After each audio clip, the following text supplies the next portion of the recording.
Adri, maintenant que supervisé. Bien que vidéo à vous.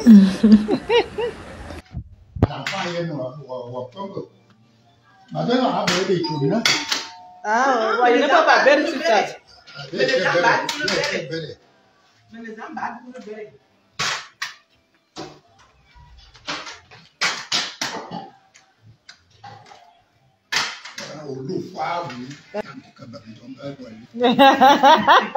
Adri, maintenant que supervisé.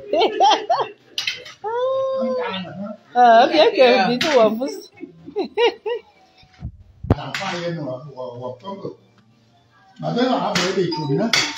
Ah, il n'est pas belle sur ça.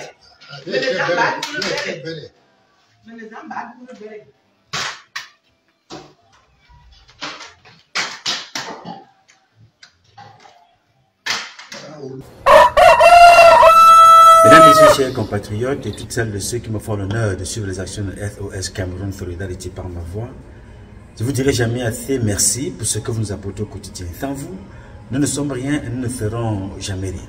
C'est pour cela que je ne manque aucune occasion, ici comme ailleurs, pour vous renouveler nos remerciements. Comme vous pouvez le constater, je suis donc ailleurs et je ne manque pas toujours d'échanger avec vous. Aujourd'hui, avant de commencer cette publication, je voudrais, comme d'habitude, inviter toutes celles de ceux qui ont eu la grâce de Dieu, la bénédiction d'Allah, de God, de Zamba, de Zambeu, de Zaman, de Tata Perdissi, de Loba. Comme je vous le dis tous les jours, on n'est rien sans les autres. Donc, capitalisons, profitons de la vie avec les autres. Alors, parlons donc des autres.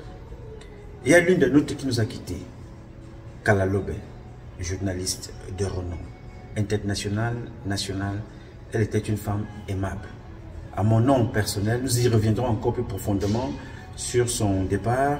À mon nom personnel, au nom de toutes celles de ceux qui se reconnaissent dans le combat que nous menons au quotidien, au nom de tous les membres et militants sympathisants, adhérents du CCT, le Conseil camerounais de transition, de SOS Cameroun Solidarity, je veux ici adresser mes condoléances à toute la famille, à tous les journalistes camerounais, à tous les journalistes du monde, à toute sa famille atomique, ses enfants, si elle en avait. Je vais ici présenter mes condoléances. Le Cameroun est en deuil. Nous venons là de perdre l'une des nôtres, pas des moindres. C'était une tête pensante, critique, une tête dans les propositions, dans les soutiens. Elle était de tous les combats. Vraiment, nous y reviendrons un peu plus longuement sur célébrer sa vie, parce que quelle que soit la façon par laquelle l'un de nôtres nous quitte, c'est toujours douloureux. Mais nous allons plus s'attarder sur les bons moments et son combat et sa profession de journaliste et son côté humain, très très solidaire de tous les combats. Vraiment que son âme repose en paix. Mes condoléances à tous les journalistes camerounais, les vrais journalistes, pas les journalistes Waya Waya, les cousins de Woyo Woyo. Que son âme repose en paix. Je veux aussi avoir une pensée pour ce jeune combattant qui a finalement été libéré hier. Je vais remercier Maître Akeremouna, remercier toutes celles de ceux qui se sont mobilisés pour sa libération. Et hello, voilà un bon mari, il voit bien que je suis en train de vous parler et passe quand même me salue.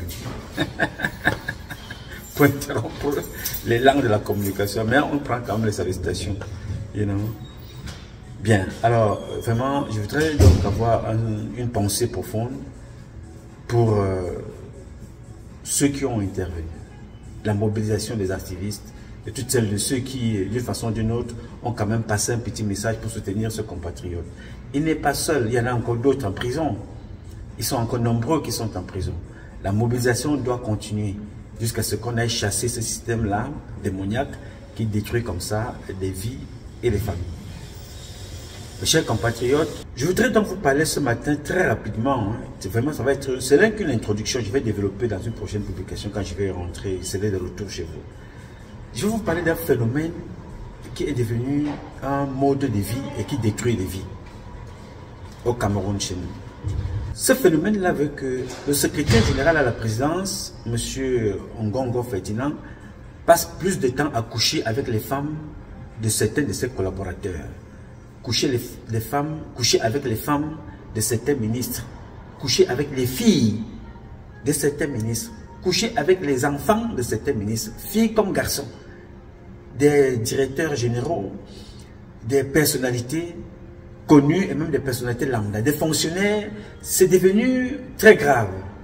Ça paraît léger ce que je vous dis, mais ça a des conséquences gravissimes dans les familles.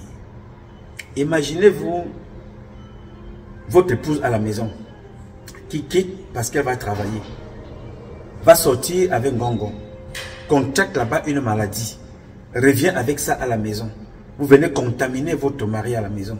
La famille est détruite. C'est-à-dire que les petits sous qui devaient servir à éduquer les enfants, à élever les enfants, à s'occuper des projets de votre famille vont être détournés pour vous soigner, pour soigner le mari qui ne sait même pas. À la limite, ça apporte parfois des problèmes dans le foyer. Non, c'est la femme qui a ramené, non, c'est le mari qui a ramené la maladie. Alors que vous êtes allé prendre cette maladie-là chez Ngongo Ferdinand ou chez un autre ministre. C'est devenu quelque chose qui court au Cameroun. Des ministres qui sortent avec les femmes des autres ministres, certains même qui sortent avec les femmes des ministres qui sont en prison.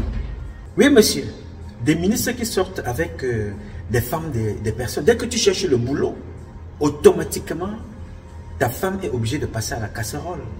Ou bien l'homme est obligé de passer à la casserole. C'est comme ça qu'ils vont donc, ou elles vont attraper des maladies dans des comportements comme ça. Je connais un là qu'on appelle Kapoko. C'était un fonctionnaire au ministère des Finances. Sa copine, une métisse, qui cherchait le travail, elle était allée là-bas. Finalement, elle s'est retrouvée dans le lit de Ngongo. Comme ça. Je connais un journaliste qui s'est retrouvé comme ça. Il est en France, il s'occupe de son épouse, de sa copine, il envoie de l'argent, ainsi de suite. Un jour, il est assis, il voit seulement sa copine en train de se marier à Kribi avec une personnalité, avec la robe de mariage. Donc c'est devenu... Mais se marier, ce n'est pas ça qui me fait problème. Ça rentre dans le cadre des événements privés. Mais le problème, les conséquences de ces comportements-là veulent que quand vous allez contracter des maladies là-bas, vous venez avec ces maladies-là dans les foyers. Ce sont les enfants qui sont victimes. Moi, je vends mes fesses, c'est pour l'argent. Je ne vends pas mes fesses pour vendre. Je vends mes fesses, c'est pour mon argent. On lèche ma chatte, c'est pour mon argent.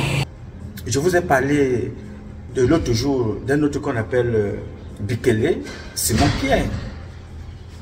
Je m'abstiens tout simplement de vous donner un certain nombre de documents parce que ça relève là du professionnalisme des médecins et de la protection de l'enfant. C'est terrible. Mais dans le cas précis dont je vais vous parler, je vais partir de ce cas-là pour vous parler de la suite, ce serait le cas de Yebe Aïssi. Vous savez que Yebe Aïssi était quelqu'un qui était pressenti pour être ministre, secrétaire général à la présidence. J'y reviendrai aussi. Ngongo Ferdinand est allé coucher avec la fille de Yebe Aïssi. Ça a eu des conséquences très graves. Et Yebe Aïssi, on connaît son rôle qu'il a joué auprès de certaines personnes que j'aurai le temps d'élaborer, de plus détailler, qui sont aujourd'hui en prison. Parce que Yebe Aïssi, si vous voulez, il a été considéré à un certain moment comme étant un traître de certaines personnes pour bénéficier d'un certain passe-droit. Donc, je voulais vous annoncer ça, que la prochaine publication que nous allons, sur laquelle vous allez travailler avec mes collaborateurs, elle sera donc basée sur la débauche sexuelle, sur la dérive sexuelle, sur des viols organisés par certains membres du gouvernement avec à leur tête Ferdinand Ngongo. Donc qui abusent comme ça des jeunes filles qui cherchent le travail, des jeunes garçons qui cherchent le travail, des femmes mariées comme des femmes célibataires. C'est devenu très dangereux. Donc c'est pour ça que je vous dis qu'il faut que ce système-là tombe très rapidement. Nous devons tout faire pour nous débarrasser de ce système qui tue les vies, qui détruit les vies. Donc ce n'est pas des amusements.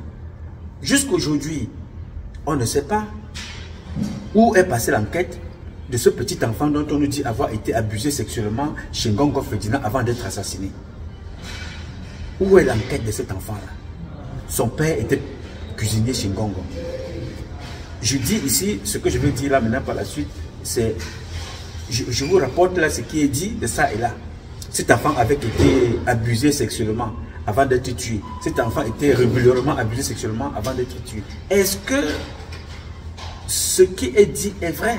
Mais comment savoir la vérité si l'enquête n'est pas suivie? Si une enquête n'est pas menée de bout en bout? On ira là de supputation à supputation, de cancan en cancan, de dire et les ont dit. Entre-temps, les cas se multiplient. Ngongo n'est pas seul. Vous avez Magloire Fouda. Il y a des petites filles qui sont contaminées. Je connais d'autres juste en Belgique qui souffrent à cause des transmissions, des germes, des virus, des maladies, des choses comme ça. Comment est-ce que nous pouvons avoir une société où on veut, les gens qui ont échoué veulent détruire toute une génération?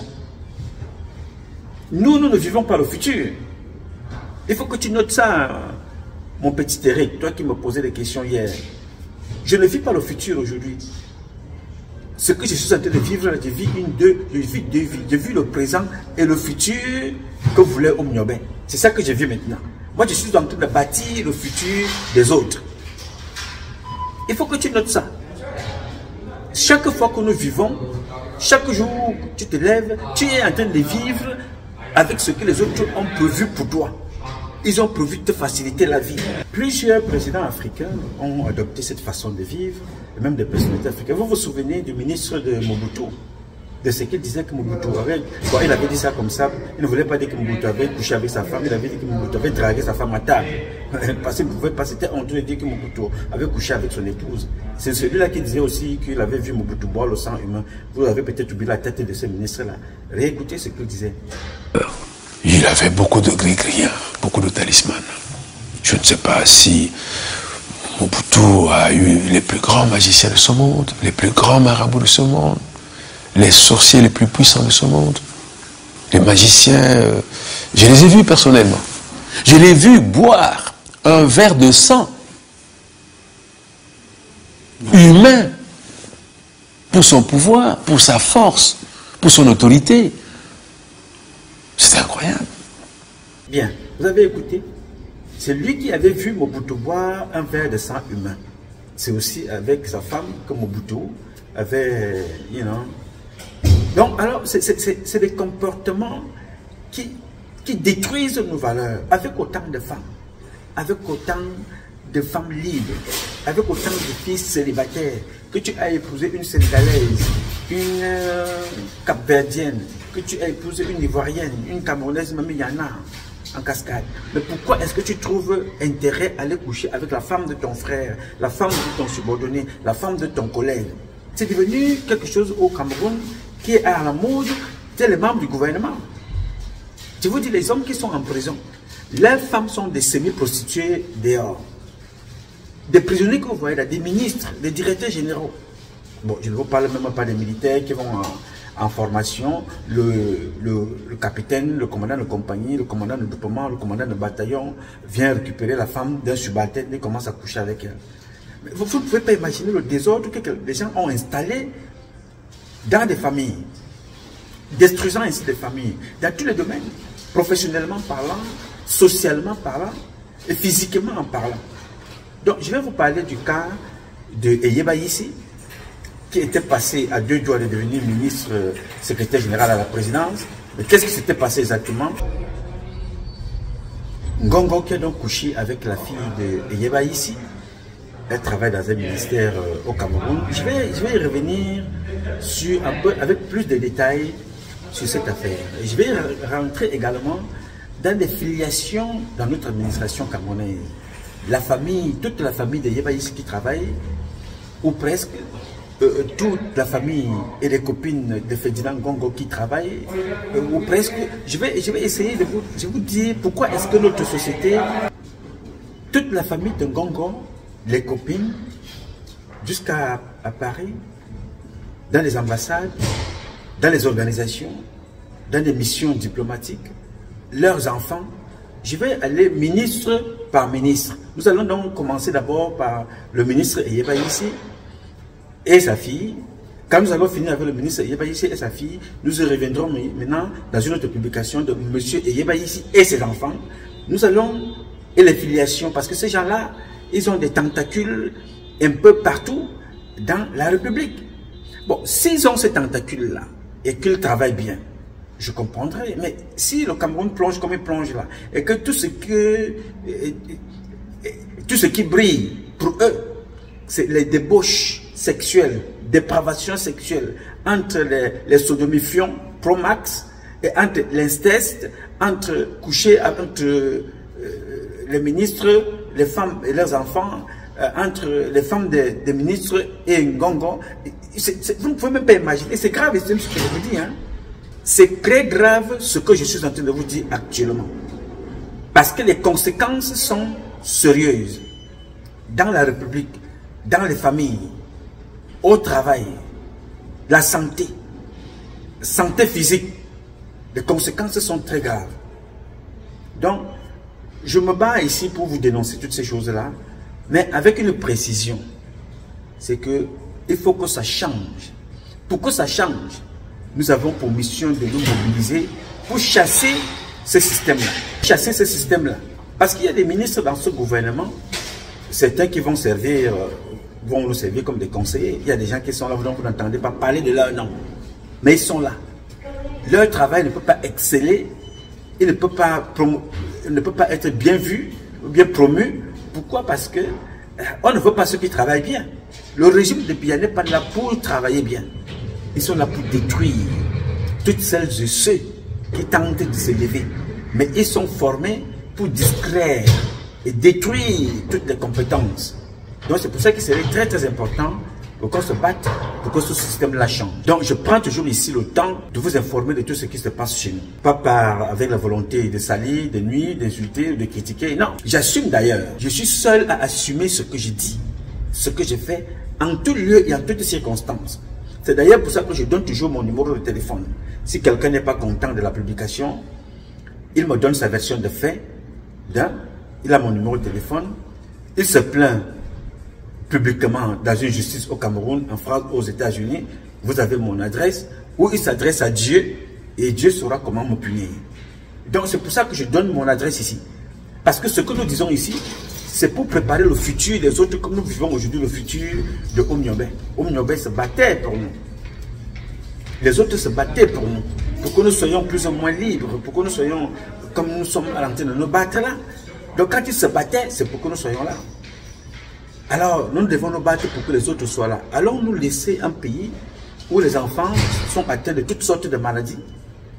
Parce que certains étaient là dans leur fantasme, dans leur débauche, refusent de porter les préservatifs, refusent de faire les bilans de santé, refusent de se protéger, refusent de se soigner, mais continuent à sprayer, à pulvériser comme ça leurs maladies partout, à sprayer les mauvais comportements. Alors, quand vous entendez qu'un enfant d'un président commence à aller sucer les fesses d'une autre femme, à les brouter, comme on l'appelle Brendan El Bruta Sissoko. Vous croyez que cet enfant-là a vu ça tomber du ciel? Alors, le comportement que nous posons là, au quotidien, impacte le futur des prochaines générations. Donc, je vous dénonce ça ici, pour que vous compreniez pourquoi certaines personnes multiplient les postes dans les gouvernements.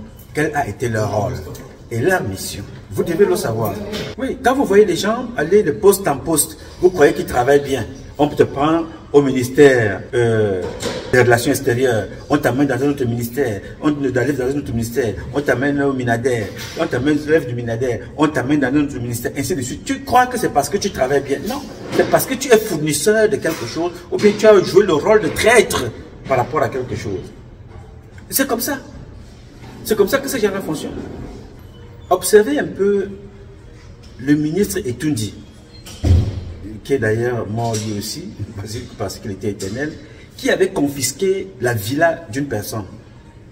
Vous vous souvenez qu'il avait dit que cette villa-là avait été louée pour des sacrifices humains. Et ils ont loué la villa de quelqu'un sans payer. Et le monsieur disait que c'est Paul Biya qui va payer. Vous comprenez donc que ce monsieur était ministre. Ce n'est pas parce qu'il travaillait bien, il était le fournisseur des organes humains, le fournisseur du sang, le fournisseur de quelque chose, mais ça concernait les sacrifices humains, puisque c'est lui-même qui le dit. Vous avez oublié cette vidéo-là. Écoutez et regardez. C'est une histoire rocambolesque et absurde que vit M. Adolphe Mbassi, propriétaire de 2 villas au quartier Omnisport à Yaoundé depuis ce 14 avril au matin. Il est donc venu me voir me dire qu'il ne peut plus me remettre la maison parce qu'il y a eu des rites et qu'il n'y a que lui pour vivre dans la maison. Je lui ai donc dit, mais c'est pas possible. Vous aurez dû me dire que vous allez faire des rituels traditionnels avant de demander. Et par la suite, il a donc dit que, bon, j'attends, le chef de l'État lui a promis de l'argent, il va acheter, ça fait 1 an, rien. Moi, j'ai donc réintégré ma maison parce qu'elle est vide. Et on l'a réintégrée depuis 2 semaines. Il envoie donc les vigiles nous molester, tout casser, au point où aujourd'hui, ils ont décidé de venir nous séquestrer comme vous voyez là. Donc, il s'agit bien de M. Etoundi Charles et son épouse, qui ne payent pas les loyers. Il nous doit plus de 3,5 millions d'arriérés de loyer. Mais malgré ces impayés, il veut plutôt tout arracher. La famille Mbassi, désemparée, a fait appel à un avocat qui a pris le dossier en main. Je constate avec vous que mon client fait l'objet de séquestration pour des raisons qui me paraissent injustifiées. Parce que, quelle que soit la raison que pourrait invoquer le ministre Etoundi, cela ne l'autorise pas à séquestrer un citoyen, surtout qui semble être dans tous ses droits. Parce qu'il est le propriétaire de la maison et une maison dont les loyers ne sont pas payés. À partir de ce moment, on ne peut pas invoquer une raison suffisante pour justifier son comportement actuel. Bon, comme solution, nous proposons de saisir les juridictions et le procureur de la République pour qu'il remédie d'abord à la situation de mon client, ensuite qu'il poursuive le ministre Etoundi ainsi que son épouse. Parce que c'est une situation véritablement intolérable. Sur les lieux, les vigiles postés devant le portail par les mises en cause ont laissé entendre que l'épouse du ministre d'État, Charles Etoundi, a affirmé au téléphone qu'il s'agit d'une entreprise visant à écorner l'image de son mari. Interrogés sur les raisons de la démarche de leur patron, les vigiles se sont esquivés. Pendant ce temps, M. Mbassi reste séquestré dans sa propre maison, transformé pour la circonstance en prison. Et sa progéniture, 5 enfants au total, et son épouse, elle, continue à errer comme des âmes en peine dans la nature. Bien, voilà donc une république de non-droit. Voilà quelqu'un qui se fait séquestrer dans sa propre maison parce qu'il revendique ses droits. Parce que tu es ministre, tu demandes qu'on enferme quelqu'un et tu demandes aux gardiens qui n'ont aucun droit sur le bien public, bien privé de quelqu'un, demander d'enfermer-le, séquestrer-le, sa femme est dehors. Alors comme Dieu est Dieu, je vous avais aussi montré comment on avait chassé la femme de ce monsieur-là, de la même façon, photocopie, pareil, qu'on a chassé la femme du ministre quelque part. Lui-même, il est décédé.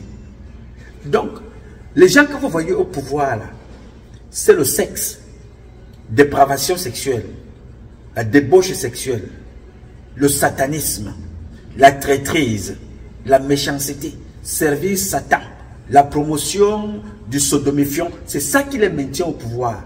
Parce que si c'était le travail, on allait voir quand même le résultat.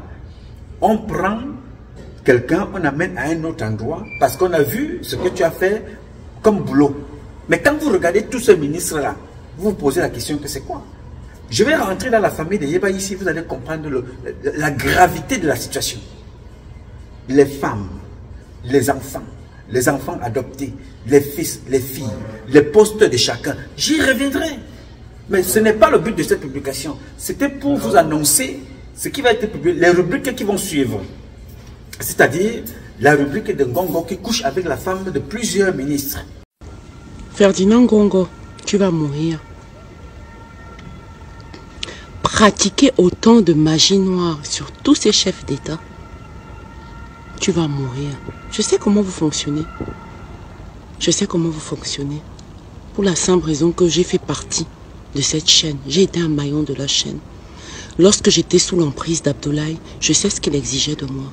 Je sais comment vous fonctionnez. Vous prostituez les gens, ensuite vous récupérez le liquide séminal de ces personnes-là et vous faites de la magie noire. Avec leurs cheveux, leur sperme. Je sais comment vous fonctionnez. Et tu vas mourir. Tu ne peux pas tromper tout ce monde-là. éternellement. Ils ont ouvert les yeux. Vous pensez que c'est parce que c'est de la magie noire que les gens ne vont pas s'en rendre compte? Les gens ne sont pas bêtes. L'occultisme a ses limites. Surtout quand c'est pour trahir. On va te tuer, Ferdinand Ngongo. Tu as touché à trop de personnes et tu ne seras jamais président de la République du Cameroun. Laurent Abédié met la tombe de mon père et Abdoulaye met la tombe de mon père là-dedans. Pourquoi? Tu as promis un poste de ministre à Laurent Abédié? Tu iras en prison. Ta mort est proche, Ferdinand Ngongo. Quant à Abdoulaye, il ira en prison. Je ne serai plus la pute de personne. Personne ne va m'obliger à me prostituer pour pouvoir porter des cordons en franc-maçonnerie. Je refuse. Votre franc-maçonnerie, je la refuse depuis 2014. Je n'ai vu que le malheur, que l'arnaque, que des crimes dans cet organisme-là. Espèce d'ordure. Sorcier de caniveau. J'ai parlé. Avant moi, d'autres personnes ont parlé. Et d'autres personnes parleront. Vous ne pourrez pas tromper tout le monde tout le temps comme ça. Soumettre tout un pays. Faire croire à toute une nation, à toute la nation camerounaise que on ne peut obtenir quelque chose dans la vie qu'en vendant son corps. C'est de l'arnaque. Et ça ne durera pas éternellement. À mort, Ferdinand Ngongo. Ta mort est proche. Ordure. Ou, vous savez, le consentement de ces ministres-là, ce qui est très grave. Ou, sans le consentement de ces ministres-là, c'était encore très très grave. Parce que les conséquences sont graves dans les couples. Coucher avec les filles des ministres. Coucher avec les fils des ministres. Mais nous sommes même dans quelle république? Et on observe ça, vous croyez donc que quand vous entendez Brenda Bia courir un peu partout, là, vous croyez que c'est des choses qui sont faites comme ça, par hasard? Non, monsieur. Il y a pire dans les foyers. Il y a pire dans les bureaux. Mais Brenda Bia sert tout simplement parce que c'est une vitrine dont la visibilité est conséquente. C'est la fille du président. Donc on détourne un peu notre visibilité vers Brenda. Alors que ce que Ngongo fait, c'est le Mami Wata. C'est le Mamafeu. C'est très grave. Je dis bien que ce Bia est dans l'état où se trouvent tous les ministres camerounais ou presque. Je vous dis, j'ai au moins la liste de 75% des ministres et leurs copines dehors et leurs enfants. Attendez, vous allez voir, quand Bia ne sera plus là, les plaintes qu'il y aura dans les familles. Tu n'es pas notre frère, tu es l'enfant, tu es le fruit de l'adultère. Sors d'ici. Ça va concerner les généraux. Tu n'es pas notre soeur, tu es le fruit de l'adultère. Sors d'ici. L'enfant du ministre, l'enfant du gouverneur, du maire, l'enfant du sous-préfet, du préfet, l'enfant d'un directeur général. Vous allez voir les secrétaires généraux dans des ministères. Vous allez voir devant vous. Vous allez vivre ça en direct. Et on a laissé des comportements comme ça se perpétuer. Pourquoi? Parce que l'homme qui est à la tête de l'État ne vivait que de ça, ne vit que de ça. Le cancan, le Congossa, le coup bas, les dépravations sexuelles, les crimes, la débauche, la corruption, le tribalisme, la méchanceté, les assassinats. C'est comme ça que M. Bia a vécu avec son gouvernement. Plus tu lui sers normalement le Congossa, mieux tu es bien positionné. Mais tu lui sers normalement dans le satanisme, mieux on te positionne. Dès que tu veux lui dire que non, mais comme tu vois là, attends, comme tu vois Tangana là en prison, voici ce que Tangana voulait faire. Pap, tout de suite tu es élevé parce que tu allais trahir, tu as porté le nom de quelqu'un, tu allais dénoncer. Alors que c'est cette personne-là même qui t'a amené. Voilà comment Bia a gouverné pendant pratiquement 42 ans. Le Congossa, opposé les uns et les autres. La destruction, la débauche sexuelle. J'ai décidé de faire cette rubrique-là dont je n'ai même pas encore trouvé le nom, ou bien la décadence d'un système, ou bien la décadence sexuelle. Je ne sais pas quel titre je vais donner à cette rubrique qui va concerner chaque ministre. Là maintenant, je commence d'abord par Eyeba ici et sa fille. Et je vais vous dire où travaille sa fille, je vais vous donner son nom. Je vais vous dire comment ça a commencé, comment ça s'est, qu'est-ce qui s'est passé pour qu'Eyeba ici ne devienne pas secrétaire général à la présidente. Vous allez le comprendre. J'ai voulu échanger avec vous et dans la prochaine publication aussi, nous allons parler de Ketcha Koutez et de son passage à Paris. Et je vais profiter pour saluer tous les activistes combattants de France qui se sont mobilisés pour dénoncer ce que Ketia Koutez est allé faire. Ketia Koutez a divisé les Bamileke, les Banganté, comme elle le fait d'ailleurs au Cameroun, en participant à la destruction des vies humaines, à la destruction des vies sociales, à la destruction des vies tout court. Je vais ici saluer les compatriotes qui se sont mobilisés. Je vais donc analyser de façon détaillée le passage de cette femme-là et vous dire ce qui s'est passé et ce qu'il nous reste à faire. J'invite donc chacun d'entre vous à être vigilant. Soyez forts, soyez courageux, ne perdez pas espoir, ne perdez jamais espoir. Gardez le cap, menez la mission qui est la vôtre. Je vais vous donner des détails dans ce que la femme-là a fait et vous allez vous retrouver dans le cadre de la manipulation. Je répète encore que cette femme au nom de Célestine Ketia est une peste, est un virus qui n'est pas différent des autres, hein, parce que le one-man show qu'elle fait là, vous allez voir, je vais vous expliquer dans la publication pourquoi elle n'est pas différente des autres. Parce qu'elle a compris également ce que M. Paul Biya aime. Elle oublie une chose, c'est que Paul Biya finit de t'utiliser comme ça, après il t'exécute, sans état d'âme. Yes, parce que quand tu fais comme elle fait le one-man show, là, tu penses que tu te fais bien voir. À un certain moment, le jour où on te liquide comme on a liquidé Françoise Foning. Hein. Ah oui, mais tu passes et on t'oublie. On te liquide comme on a fini avec les autres. Comme elle-même contribue à finir avec les autres. C'est comme ça que nous finirons aussi avec elle-même. Parce que dans ce pays-là et dans ce système-là, il n'y a pas d'état d'âme. Ils finissent avec toi et la vie continue. Donc nous allons aussi développer sur ce sujet-là. Je pense que je retourne à New York, chez vous. Je vais publier ces vidéos-là. C'était tout simplement une annonce pour vous dire, suite à nos commentaires, suite à ce que nous nous disons et suite à des cas, des maladies, des femmes de personnalité. Des femmes de personnalité jusqu'au Gabon. Des Camerounaises qui travaillent au Gabon. Des maris qui sont morts de la même maladie. Nous allons revenir sur le cas du ministre, de l'ambassadrice là, du Cameroun au Gabon. Nous allons revenir sur sa collègue, sur tous ces cas-là, pour comprendre comment ces femmes-là et leurs maris, on ne sait pas qui transmet à qui, et les conséquences dans la vie de tous les jours. Parce que puisque les femmes, à un certain moment, elles servent d'orgie, des partous, comme vous avez vu à la cérémonie en France, après maintenant, vous ne voyez pas un ministre sortir avec une femme comme ça pour lui faire plaisir. Non, c'est des femmes qui se retrouvent là pour servir d'un certain nombre de choses. Elles redescendent donc maintenant coucher avec des petits-enfants au quartier. Et quand elles couchent avec les petits-enfants qui sont en manque, qu'on appauvrit, qu'on impose le besoin, le manque de tout, pour venir donc faire comme Brenda fait là. Et les petits-enfants récupérés dans ces maladies-là vont aussi transmettre au quartier aux jeunes filles. Les jeunes filles aussi qui sont attractives vis-à-vis de certains ministres prennent aussi la même maladie, vont donner au ministre et le ministre ajoute encore celle que lui-même il avait. Tu te retrouves donc avec des non-chum sur toi, plusieurs maladies, tu marches avec ça comme un démon. Tu commences à devenir aussi, tu fais la distribution des maladies. Ça fait le tour. Les maladies se retrouvent dans les foyers, ça se retrouve dans les salles de classe, ça se retrouve dans la fonction publique. Donc, ton collègue qui te trouve belle, bon voilà, tu ne peux pas sortir avec le ministre main dans la main parce que le ministre est marié. Tu tombes amoureuse ou amoureux de ta collègue, tu commences à sortir aussi avec elle, tu sors comme ça avec 2-3 personnes, tu transmets la maladie à ton collègue qui était en bonne santé, lui aussi prend, il va remettre aussi ailleurs, ainsi de suite.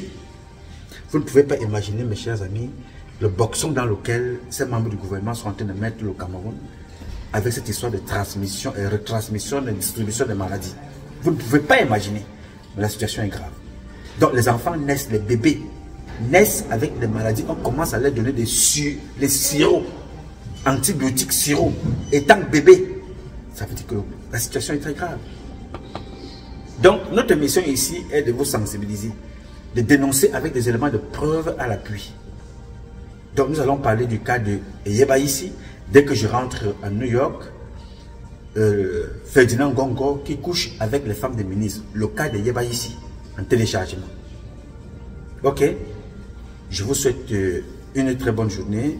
Là, le week-end commence demain. Pour ceux qui préparent à aller en week-end, ce combat est un combat de tous et de chacun pour un intérêt commun. c'est avec la volonté des Camerounaises et des Camerounais que vous êtes et la bénédiction de Dieu que nous vaincrons. En attendant, le combat continue. Et ce combat continue parce qu'un Cameroun nouveau est possible. Et chacun d'entre vous dans son domaine respectif. Et c'est parce que je sais que chacun d'entre vous dans son domaine respectif, vous redonnerez au Cameroun cette lettre de noblesse.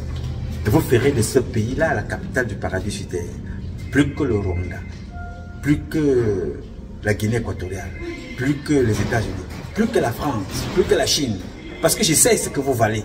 Vraiment, s'il y a quelque chose qui me rassure sur cette terre, aussi longtemps que je serai encore en vie, c'est que vous allez changer le Cameroun.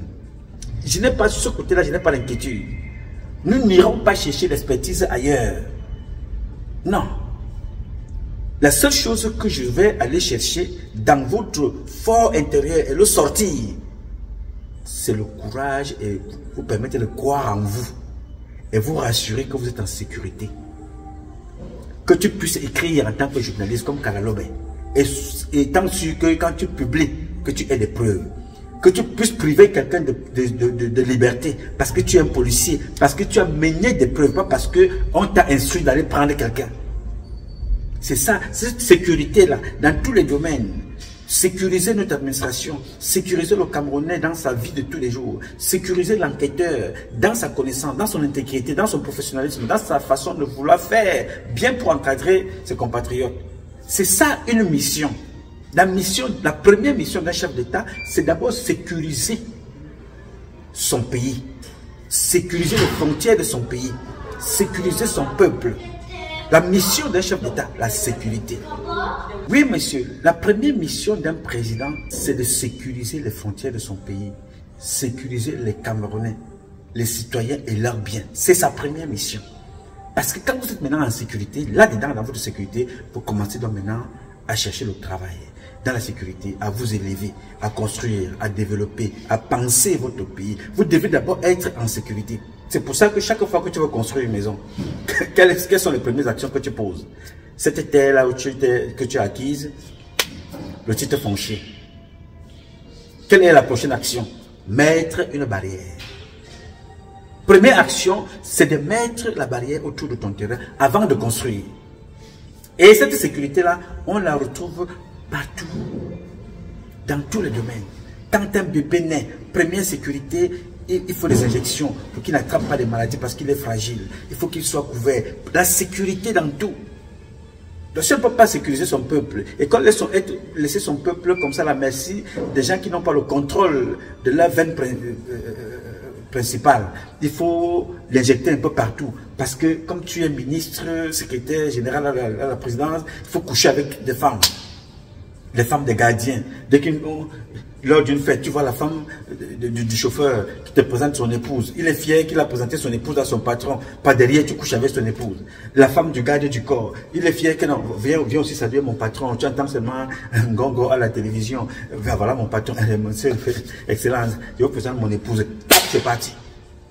On t'envoie en mission. Pas derrière, il reste coucher avec ta femme. Bikele a fait ça. À plusieurs gardes du corps. Et pour les chasser, il fallait aller mal parler d'eux auprès de Chantal Biya. Il y a autre chasse comme ça. Voilà ce que ces gens-là ont fait de la République. La débauche sexuelle, la dépravation sexuelle. On ne respecte plus rien. Tout le monde couche avec tout le monde. D'autres couchent avec leurs enfants, d'autres couchent avec des chiens, d'autres couchent avec les cousines. Celui qu'on appelle alors à Tangana, au Djoué. Magloire à Tangana. Ministère du Commerce. Lui, il a commencé, il était encore à Paris. Les déclarations que j'ai, c'est la magie. Quand on va arriver dans son cas, vous allez mettre les mains sur la tête. Donc, c'était pour vous donner l'une des rubriques qui n'est pas nouvelle. Elle n'est pas nouvelle. Vous avez suivi une fois celui qu'on appelle Mvondon, Mokulu Mvondon, de la CNPS. Il avait escaladé parce qu'il partait coucher avec la femme de quelqu'un. Il a fui parce que le type allait l'abattre.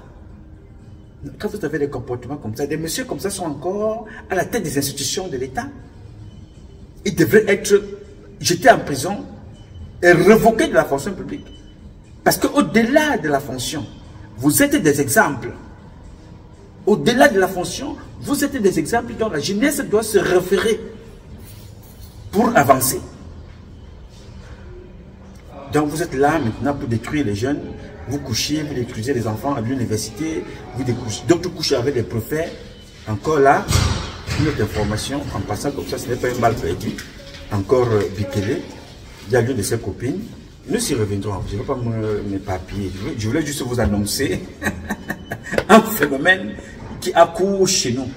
Coucher avec les femmes de ses collègues, de leurs collègues, entre eux. Le cas de Yebe Aïssi, la fille de Yebe Aïssi, qui a été une victime de Ngongo Ferdinand.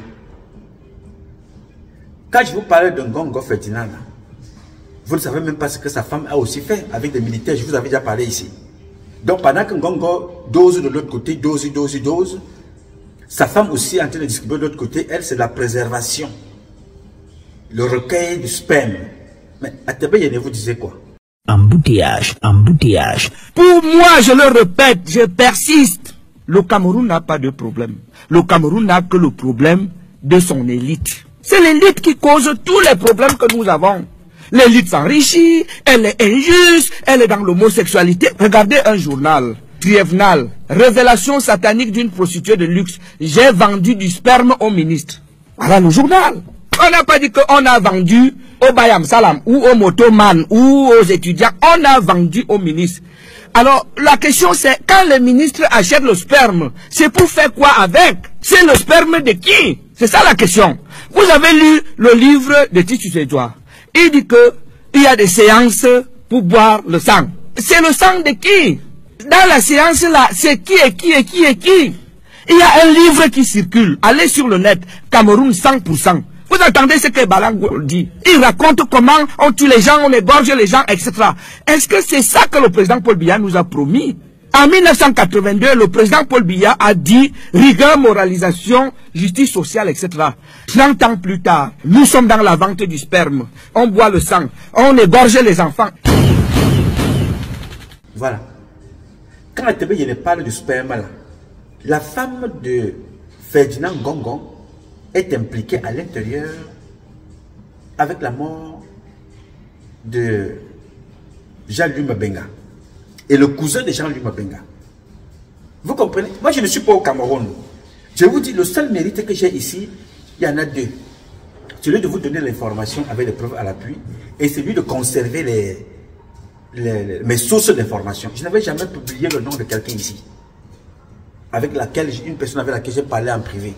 Mais les publications ici ont le mérite d'informer, de sensibiliser, de dénoncer ce qui se passe dans notre pays, avec des preuves à l'appui. Donc, la prochaine publication va être sur Yeba Aïssi et sa fille, comment Ngongo a couché avec elle et ça a cassé la carrière de Yeba Aïssi qui voulait être là secrétaire général. Et nous allons donc finir par un autre qu'on appelle Okié, Johnson Do. Celui-là aussi c'est un phénomène. Vous allez comprendre quel est le lien entre lui et Yeba Aïssi et tout le reste. Parce que tout ce que vous voyez au Cameroun, la fondation se lève sur deux choses.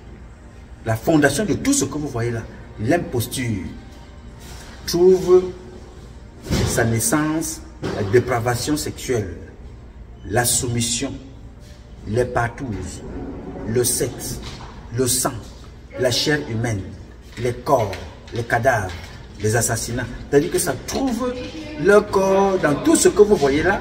Ce désordre-là est né de tous ces gens-là. Donc personne n'est là parce qu'il est compétent, les gars. Ces gens-là sont là parce que c'est des réseaux. Tel travaille avec le fils de tel travaille avec la fille de tel travaille avec la femme de tel, ainsi de suite. C'est comme ça que ça couche à gauche et à droite pour des avantages. Yes, sir. Vous croyez que la femme de Bikele a quel diplôme? Je vais y revenir, les gars. On va aller maintenant, balle réelle, pour montrer aux Camerounais que nos parents, ce n'était pas ça.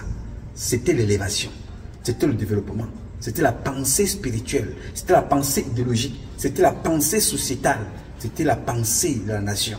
C'est pour ça que nos parents se battaient. Ce n'était pas pour le sexe. Regardez ce que ça donne. Le Cameroun, qui a les meilleures ressources humaines dans le monde, est donc entre les mains d'une équipe majoritairement médiocre, malhonnête et bandite. C'est ça notre problème. C'est-à-dire, imaginez Lucifer en train de diriger avec son équipe le paradis. C'est ça le schéma. C'est le paradis entre les mains des lucifériens, les majorités, les femmes d'Angola. Donc, je voulais échanger avec vous là-dessus pour vous annoncer ça. J'ai dit que c'était juste l'introduction, mais c'est une introduction prolongée. J'ai même oublié les lunettes de mon ami Augustine à la fin. Donc, mes chers compatriotes, comme je vous l'ai dit tout à l'heure, je vous dis cette fois-ci au revoir définitivement. Ce combat est un combat de tous et de chacun pour un intérêt commun. C'est avec votre volonté, les Camerounaises et les Camerounais, que nous vaincrons. En attendant, le combat continue. Je m'appelle Nouma, Patrice Nouma. Appelez-moi aussi Freeman, parce que je suis un homme libre, le fils de la République. Je réponds au 001 551 666 1027. 001 pour ceux qui sont à l'étranger. Pour ceux qui sont aux États-Unis, vous n'avez pas besoin. Ceux qui sont aux États-Unis et au Canada, vous n'avez pas besoin de composer le 001. Vous composez directement le 1 et le numéro, vous m'avez.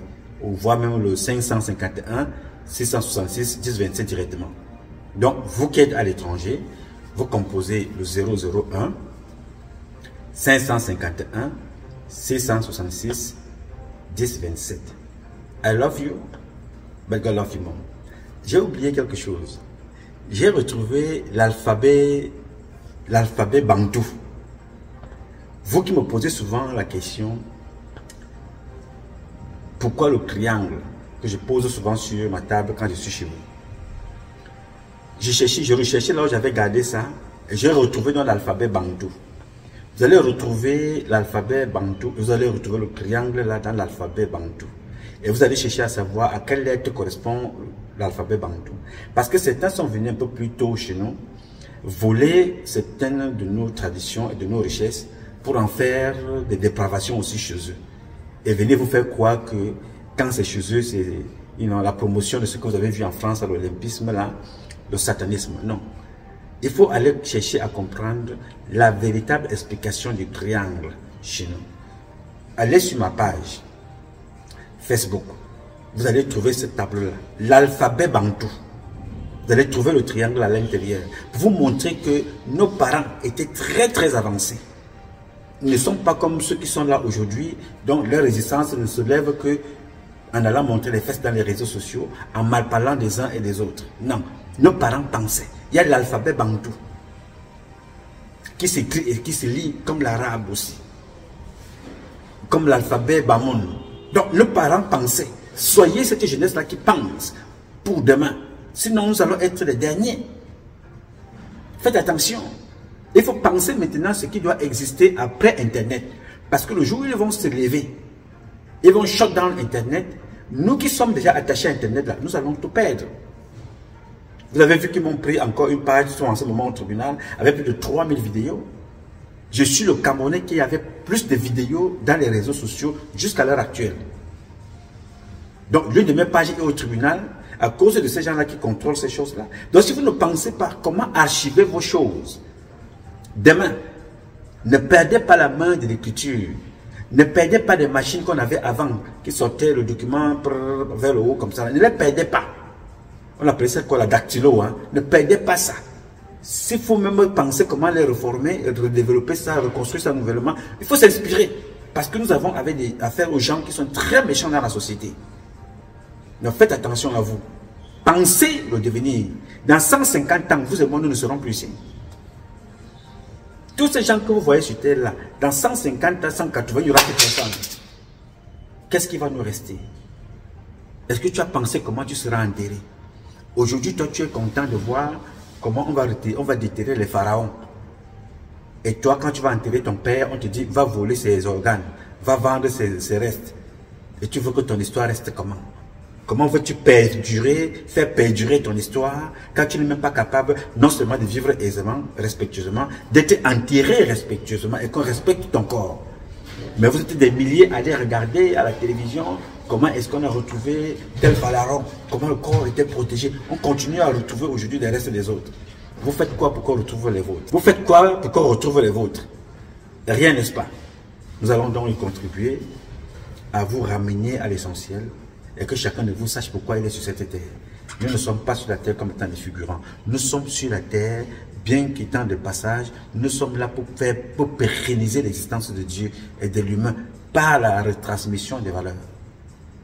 Pérenniser les valeurs culturelles, éducationnelles et traditionnelles. C'est pour ça que nous vivons. On ne vit pas pour la débauche sexuelle. Non, monsieur. Inspirez-vous de vos parents. Des vrais parents. Parce qu'il y a aussi des parents comme les parents bien qui ne servent à rien. Soyez vous-même. I love you, but God love you more. Thank you. Quelle idée le président Biya du Cameroun jusqu'à aujourd'hui? Depuis 33 ans que le président Biya est au pouvoir, quelle est l'idée majeure qui ressort de son action politique? L'idée c'est quoi? Pourquoi nous pensons qu'à cette crise-ci, il peut apporter une solution? Il faut qu'on parle. Depuis 33 ans que le président Biya est au pouvoir, quelle est l'idée, quelle est la grande idée qu'il a du Cameroun? Pour que nous puissions lui dire que non, comme Mme Moutamba a dit, il peut trouver une solution avec le Cameroun. Aucune idée. La seule idée qu'il donne le Cameroun, c'est que le Cameroun est son marchepied pour rester au pouvoir. La seule chose que le président Biya sait faire, c'est de conserver le pouvoir. Et c'est un expert international que personne n'égale. Mais pourquoi faire? Quel projet le président Biya a nourri pour le Cameroun? Et de ça qu'il s'agit. Et de ceux qui l'entourent. Ce pays a un gouvernement digne de ce nom. Le Cameroun a un gouvernement digne de ce nom. Mais ce n'est pas possible. Alors, le président Biya n'est plus digne de gouverner le Cameroun. Il faut qu'il arrête de bloquer les évolutions en Afrique centrale et en Afrique. L'heure est arrivée où, je vous dis, M. Bachir, je connais le Cameroun, c'est mon pays. Il ne faut pas confondre la sagesse des Camerounais avec la lâcheté. Il ne faut pas confondre leur responsabilité civique avec la lâcheté. Le président Biya se prend pour Dieu. Le Cameroun lui appartient. L'heure est arrivée où le Cameroun va le chasser. Le Cameroun va le poursuivre. Et il comprendra que ce pays-là ne lui appartient pas. Les gens veulent comprendre. C'est quoi les médiocres qui suivaient les excellents? Les gens veulent comprendre davantage. En fait, nous sommes dans un gouvernement de médiocres. Nous sommes dans une aristocratie de médiocres et qui ont créé eux-mêmes une communauté de pêcheurs. C'est-à-dire que tous ont pris de l'argent dans les caisses de l'État et le président de la République s'est arrangé à ce que tous aient les mains sales. Si vous n'avez pas les mains sales, on ne peut pas vous nommer. C'est comme ça que ça marche. Attends, vous dites que le président s'est arrangé que tout le monde... Il s'est arrangé à ce que tous ceux qu'il nomme aient les mains sales. Si vous n'avez pas les mains sales, on ne peut pas vous nommer. C'est comme ça que la République fonctionne. En fait, le président a compris une chose. Il est seul contre tous. Comment faire pour se maintenir au pouvoir? Alors il utilise les forces de ses ennemis contre eux-mêmes. Je m'explique.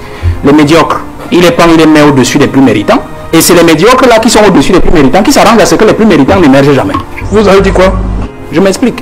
Les médiocres, il les prend, il les met au-dessus des plus méritants. Et c'est les médiocres là qui sont au-dessus des plus méritants qui s'arrangent à ce que les plus méritants n'émergent jamais. Et du coup, le président de la République, lui, est tranquille parce qu'en fait, les médiocres font son travail au quotidien.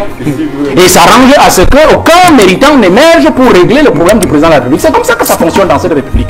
Regardez seulement, vous allez voir un individu qui arrive là, il est ministre. La première chose qu'il fait, c'est qu'il commence d'abord à chercher tous les gars de son village qui sont excellents.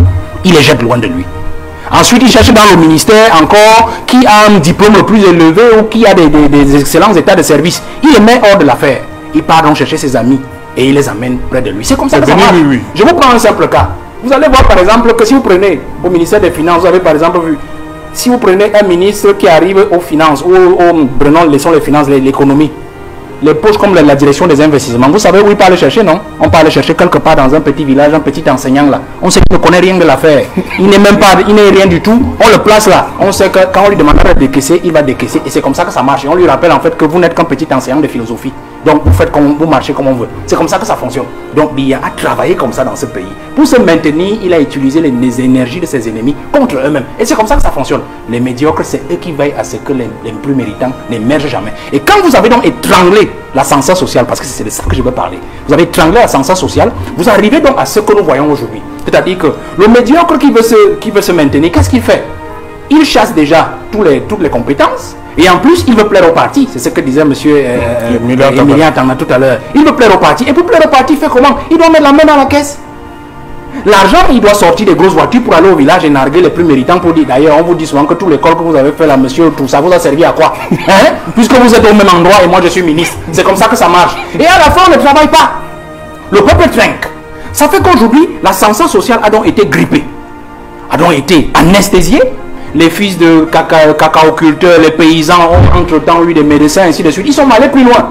Comme ils savent que c'est les fils des canards sauvages, c'est-à-dire le peuple ordinaire, qui a formé des médecins, des ingénieurs, qu'est-ce qu'ils font? Ils vous ont même dit la fois dernière qu'on n'intègre plus, non, les produits du CUS.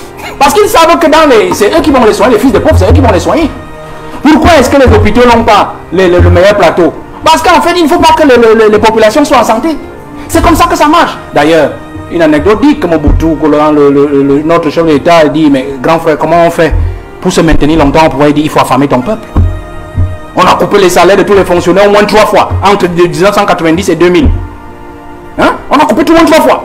Ça fait que, finalement, quand vous dites un mec comme nos amis d'en face, là, mon ami Mengue, oui, il dit le 26 septembre 2020, allons gréver, mais le gars, il dit, ouais, mon ami, je ne vais pas gréver comment, puisque mon argent ne suffit même pas pour 15 jours de travail dans le monde. Alors, qu'est-ce que je fais? Les 15 jours, je dois les compléter en allant au travail pour tendre la main à un usager. Vous comprenez? Pour tendre le cou à un usager. Donc, du coup, quand M. Mengue vous dit allons gréver, tu dis non, mon frère, c'est un manque à gagner pour mes enfants parce que c'est l'argent de la corruption qui me permet de ramener le pain à la maison. Oui. C'est comme ça que Biya a fait son système. Ça fait que du coup, les plus médiocres surveillent les méritants.